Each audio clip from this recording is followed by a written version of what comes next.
advocating for them to take care of these two dudes because they are special, special talents. I've just never seen a team built quite like what the Cincinnati Bengals are doing win a championship. Meetings this week.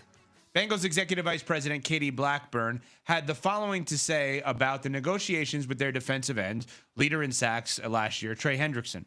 I think he should be happy at certain rates that maybe he doesn't think he'd be happy at. I think some of it is on him to be happy at some point, and if he's not, that's what holds it up sometimes. So, it takes him to say yes to something, and also we have the respect in the world we have all the respect in the world for him. He's been a great player. We're happy to have him, and so maybe we'll find a way to get something to work. We're just going to see where it goes. To that, Trey Hendrickson went on the Pat McAfee show yesterday on ESPN and had this to say in response.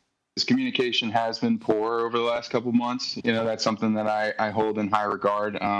They have not communicated with my agent directly. It's been something that's been a little bit frustrating, but again, this is the business of it. Last year and the year before, I've been talking about long-term contract, guaranteed money, things like that. And it was discussed with me in a meeting, which I'm very fortunate to have had with my agent, that we would get something done this year. So that being said, last year, go out and play to the level you have, we'll get it done. That was communicated with me. So that basically, this year is going to get worked on. They also reiterated that at the Combine. So that just kind of clears the air on that. And moving forward, the happiness of my camp, they are more than welcome to call me. I've had my cell phone, same cell phone number since high school.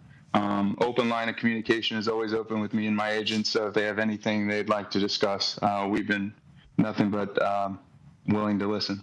Okay, so obviously a lot to digest there. Clearly the number one thing is he hasn't changed his cell phone number since high school. Seriously, I thought the same thing. There was some people who knew him in high school that were like, let me try this.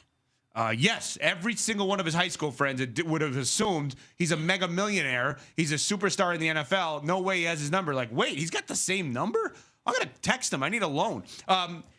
Your reactions to the non-cell phone parts of this with the Cincinnati Bengals. Same old Bengals, or are they different right now?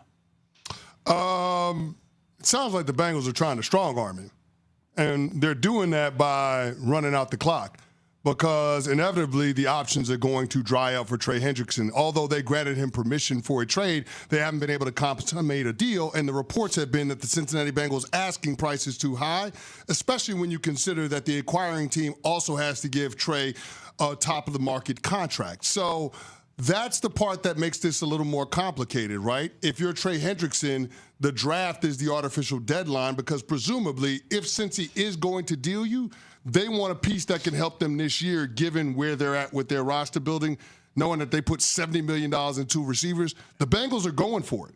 So they need a piece back from whatever team would be willing to trade for Trey Hendrickson that can help them this year. Mm-hmm. So once we get on the other side of the NFL draft, there aren't going to be a whole lot of teams that are going to be in the marketplace to give up a premium pick and pay Trey Hendrickson what he's looking for. They might not have the draft capital and or they might not have the cap space.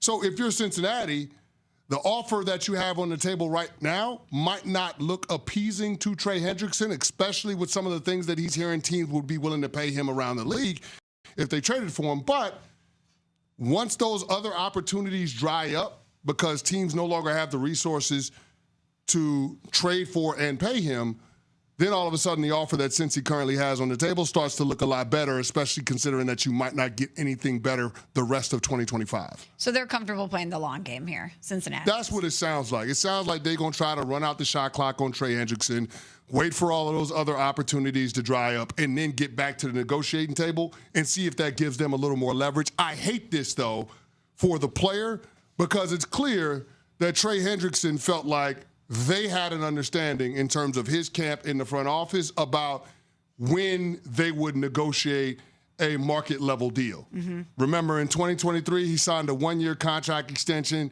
that tacked on a year after 2024. So this year, I think he's on the hook for $18 million in cap hit this season. That's clearly below where the pass rusher market is. And we're talking about somebody that's had 35 sacks over the last 2 years, led the leagues in sacks in 2025. He deserves to be paid. Now, because of his age, he's not going to get what Myles Garrett gets, but he shouldn't be that far off from it. And that's the part that's got to be frustrating for him. And we also have to put this in its proper perspective. It's Trey Hendrickson on that Cincinnati Bengals defense and not a lot else. And he's still having that level of production. He is an absolute dog. And I can't understand why the Cincinnati Bengals are making this dude beg for their supper when all he's been is a good soldier since he came over from New Orleans. Yeah, that's the piece of it that is a bit confusing to me, too, because you just hit the nail on the head and where I was going to go with this. They might be playing the long game here, but this is a player who has not only earned this money with his performance, but if you remove his production from the weaker side of the ball in your organization, what's your ceiling look like if you don't have him? If you're content being patient and playing the long game, is not communicating directly with his agent, the route to go, is coming out publicly and saying, well, it's really up to him to be happy at the rate that we think he is going to come in at. It's his choice to be happy. If you want this person to ultimately come back to you at a price point that's more favorable to you, is not communicating with him over these past few months and not directly with his agent and making these comments publicly the right way to go about it in order for him to think that this is ultimately the best place for him to be? It doesn't matter. None of it matters. The money in the end is the Myles Garrett thing taught me such a lesson of how stupid I was relative to, wow, he wants out. He doesn't want to be there. He wants to choose a winner. We'll give you $40 million. I'm in. I mean, you think the Bengals are going to do that here? If they do, it's the Bengals. If they do, Man, he stays. Stop. It doesn't matter if they're. It doesn't matter what Katie Blackburn said. It doesn't matter if they're not talking to the agent. If they ultimately get to the number he wants, then none of it matters. They're not going to get to that Well, number. then it matters. If you're ultimately going to get to that number, then what are you waiting for? Why are you playing the long game if you're ultimately going to get him to the number that you want? Why wouldn't you just get it done so you can go about your business? Because there ain't no more business after they pay him a top of the market deal. But I think it's to your point. They are not going to get to that number, or they're hoping that they don't have to get to that number. But what they're doing is they're going to check his resolve. There's no way that Trey Hendrickson can get the money that he's looking for and come out still looking like the good guy. He's going to have to stoop to some low tactics. I know Michelle Obama said when they go low, you go high. No, Trey, you need to go low. Lower. You need to go lower. This needs to be a situation, if it bleeds over into training camp, where you show up and you don't work out, you don't practice. It needs to be a situation where on the eve of the regular season, your back hurts, something's going on, the hammy's tight. I can't go, Coach. I can't go. Cash them checks and don't give them any services.